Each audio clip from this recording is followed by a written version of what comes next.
Good morning. My name is Paul Lewis. I'm a parent who's experienced the tragic loss of a child who struggled with mental illness. My son Ryan lived his life to the fullest, surrounded by adoring friends and relatives. Ryan was a Boy Scout and a fire explorer. He kayaked, swam, camped, hiked, mountain biked, skied, and spent hours reading. He was a master of putting together complicated ship and airplane models.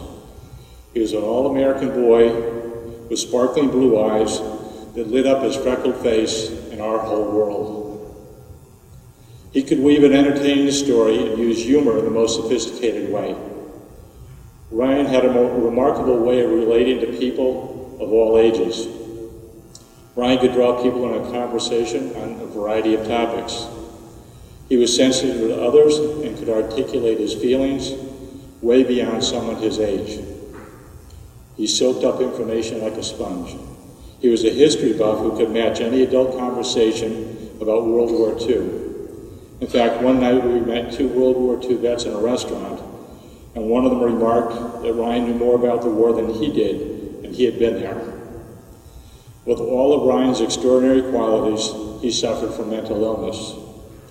When Ryan was 10 years old, he was diagnosed with dysthymia.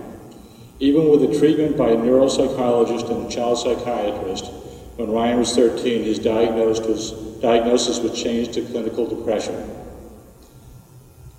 He was a brave and courageous young man who battled the darkness valiantly. But as a family, we knew we needed to do more to help Ryan. In addition to the care and help for professionals Ryan was already seeing, what he needed was an integrated program where he could continue his schooling and receive therapy while being among his peers. After exhausting all local resources to help Ryan, we reached out to Steve Bozak, an educational consultant.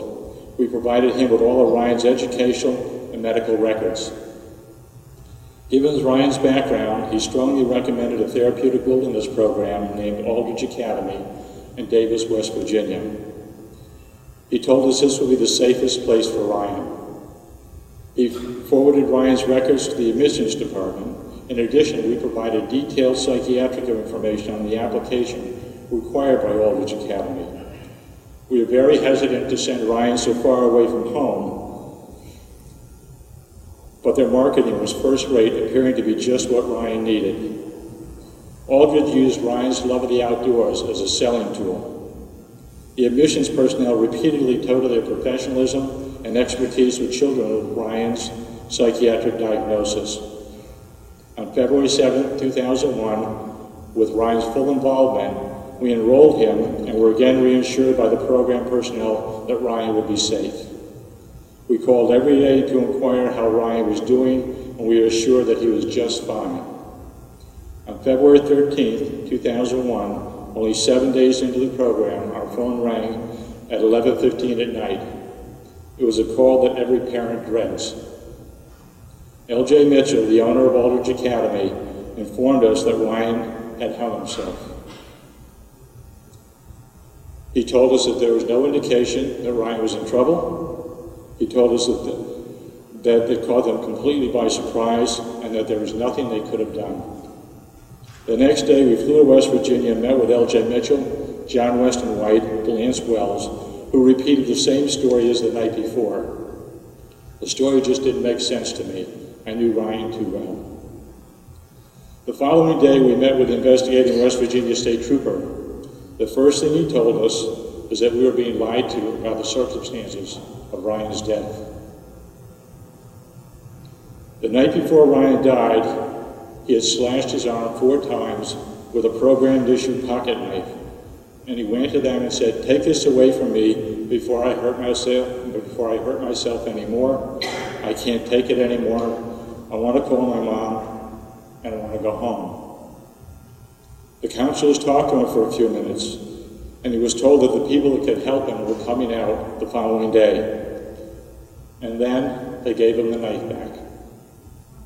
The next day, the therapists arrived, L.J. Mitchell and John Weston White, neither of whom had any credentials that would remotely qualify them as legitimate therapists. They decided Ryan's desperate cry for help was manipulation, trying to get out of the program, and they deliberately decided to ignore him. That night, at approximately 7:30, desperate, alone, and abandoned, our young son hung himself. 1 year later, Aldridge Academy, L.J. Mitchell, and John Weston White were indicted by the state of West Virginia for child neglect resulting in death. We were adamantly opposed to the plea agreement that allowed Aldridge Academy to plead no contest in exchange for the dropping of charges against the individuals. Aldridge was fined $5,000 for the horrific death of my son. We filed a civil suit alleging wrongful death, fraud, and a tort of outrage. Once again, L.J. Mitchell was unable to defend himself and acknowledged fault. In spite of these two court verdicts, he continues in business today.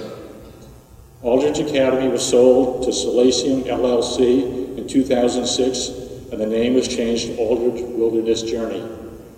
In 2008, Solacium changed their name to Interchange. By changing the name, it becomes very difficult for a family in crisis to get accurate background information on the program or corporate parent. Even though L.J. Mitchell was banned by the state of West Virginia for operating a program for teenagers, he has just opened a new business called Greenbrier Academy for Girls in Penn Springs, West Virginia. He's got it registered in his son's name and his wife's name. Both Aldridge Wilderness Journey, which went out of business at the end of 2008, and Greenbrier Academy for Girls are proud members of NACSAP, the National Association of Therapeutic Schools and Programs. In my opinion, along with the evidence gathered about these programs from the General Accountability Office, I believe children are at great risk. Losing Ryan has been devastating to our family, our friends, and the people in our community. We miss him terribly and live with this nightmare every day. All we have left are our fragile memories of Ryan and the wonderment of the prospects that could have been. We don't want another family to suffer the overwhelming loss of a child in this fraudulent industry. At some point in time, you may be approached by a family in crisis that is considering sending their child to a private therapeutic wilderness program, residential treatment facility, or emotional growth boarding school. There's a very dark side to this industry that the education consultants and the admissions departments of the programs don't tell you about. In my opinion, children are abused, both psychologically and emotionally, forever damaged, and in too many cases, die. Although there may be reputable programs in this industry, there's an overwhelming number that are not, and I don't know of any way to accurately distinguish between the good ones and the dangerous ones. Thank you for coming today.